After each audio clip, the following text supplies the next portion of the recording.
Florian Machel für Report 24 aus Straßburg, aus dem EU-Parlament. Neben mir steht Frédéric Baldan, der sich sehr intensiv auseinandergesetzt hat mit den Untaten der Ursula von der Leyen, auch ein Buch geschrieben hat, und wir werden jetzt in englischer Sprache darüber sprechen, was es Neues gibt. Hello, Mr. Baldan. Hello. I'd like to ask you just short and plainly, when will Mrs. Ursula von der Leyen be in jail? Oh, it's very difficult because first of all, now there is a part of the job that it's done.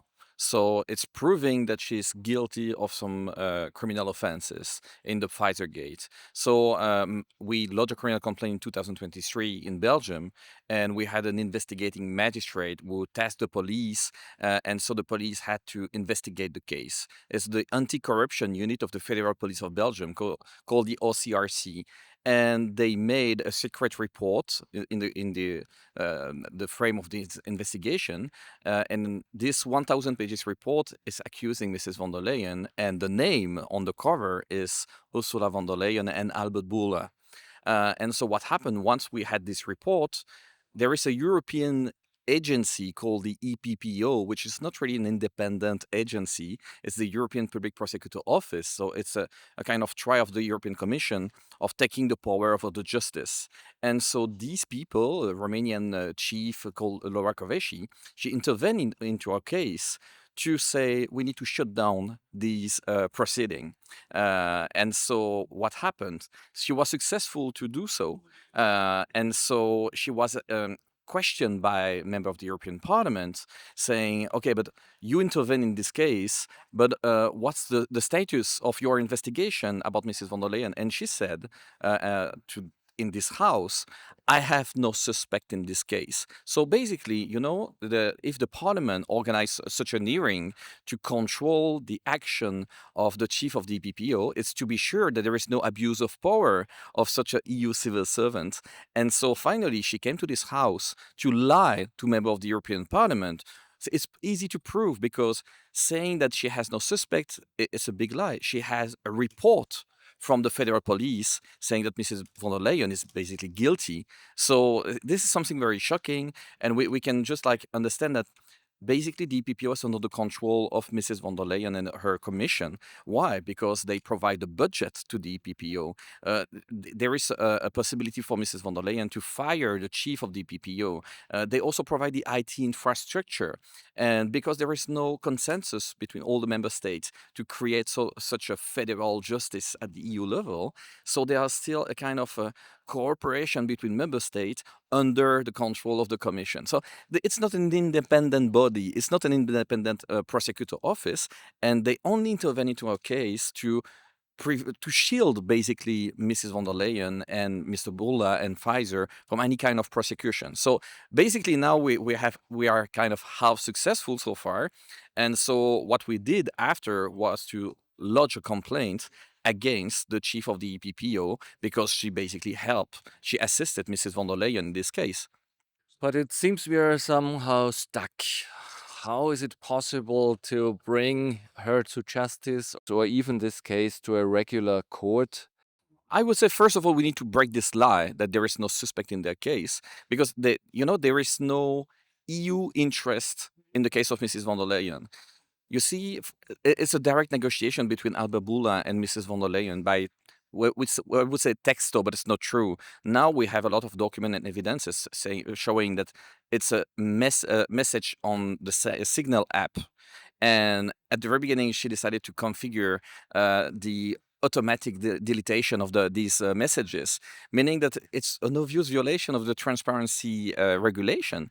Because if you delete everything automatically, it's not like saying, oh, the message is not really important, so we don't keep it. It's just like intentionally deleting all these messages. So it's criminal offense. But the point is that we need a court. We need to have an access to a court. And it's even, the fundamental rights of EU people to justice. And we are deprived from many fundamental rights in the EU, transparency, justice, and many more. So this is very difficult to continue in this way because it's like there is no counterpower.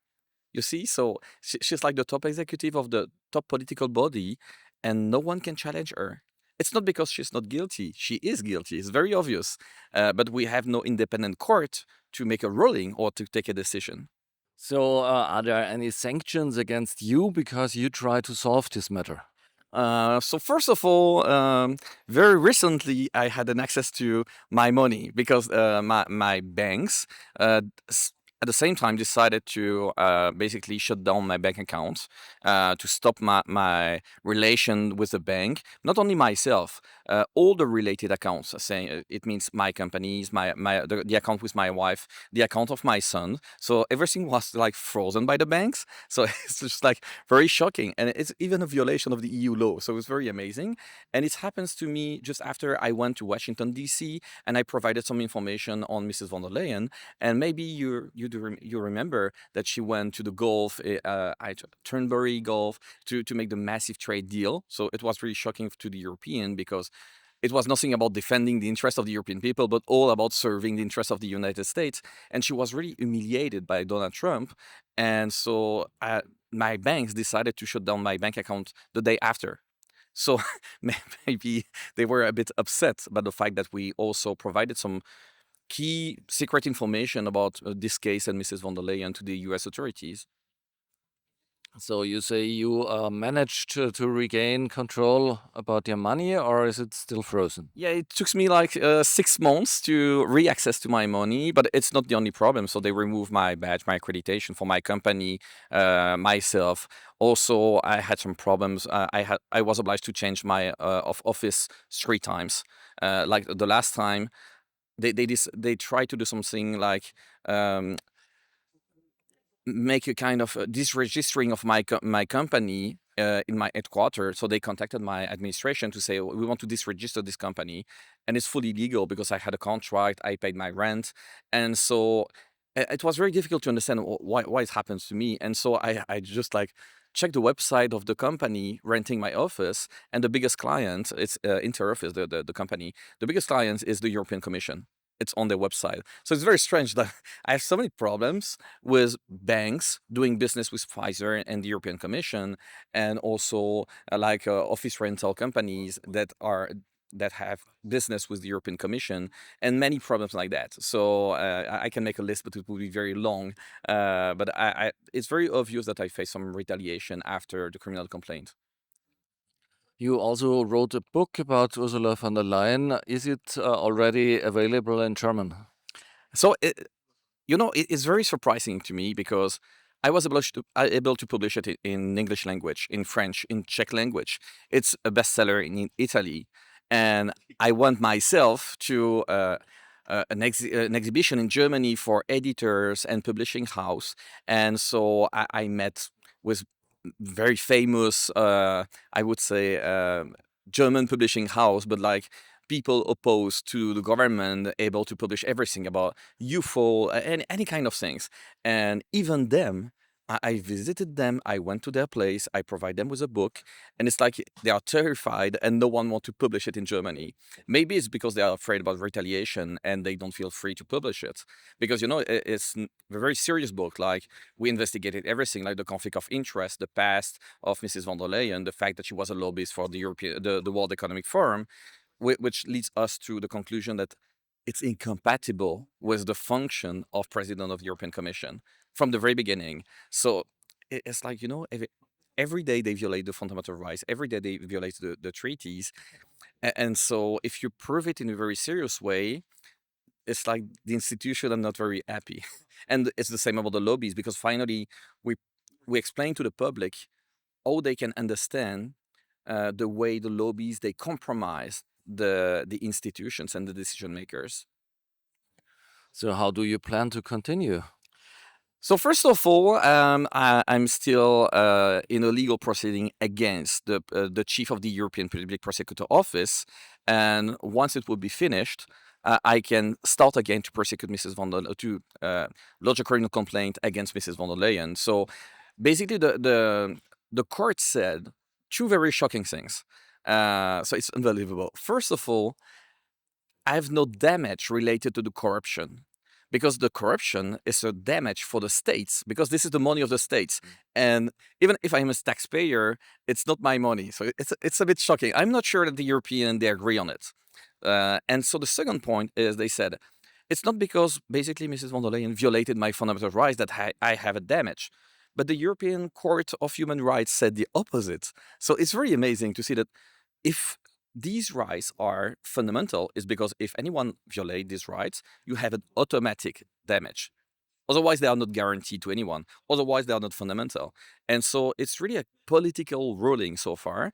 But we have different way to continue to act from a legal point of view, because we can change the way we explain the damage, for example, and take her to the court. And we have even other proceeding, like not asking to an investigating magistrate anymore, because we can prove that she's guilty. We have enough documents coming from the commission, the contract of Pfizer about text messages. We can prove that she deleted everything. So it's a criminal offense in Belgium. So we can directly take her to the court. So it could be very interesting, but so far we want to solve this problem of the illegal intervention of the Romanian lady Laura Kövesi, the chief of the European Public Prosecutor Office, because she illegally helped Mrs. von der Leyen to be shielded from any kind of prosecution, any kind of legal proceeding.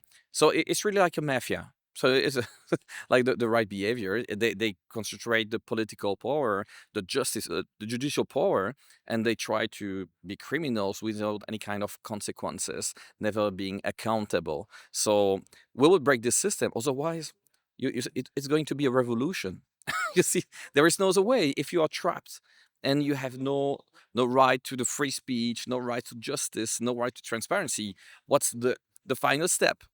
So it's the end of the institution, and the EU is just like the revolution of the people, and it's going to be violence. When I face the lawyers before the court, I tell them, I'm your best friend. Why? Because I'm coming from for a legal proceeding. It's non-violent.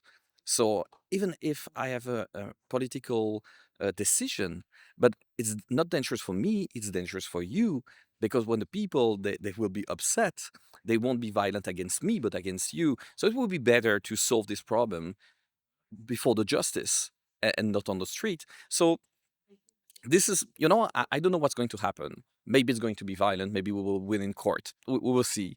But it's impossible to continue in this way. It's an unsustainable dictatorial system. So there is no future, I think, for this such an institutions. Thank you for your time. You're welcome. Wirklich unabhängiger Journalismus ist nur durch Ihre Unterstützung möglich. Während der Staat die Einheitsmedien mit Hunderten Millionen an Steuergeld gefügig hält, bleiben freie Medien oft auf der Strecke. Setzen Sie ein demokratisches Zeichen und unterstützen Sie Report24 mit einem monatlichen Beitrag. Vielen Dank.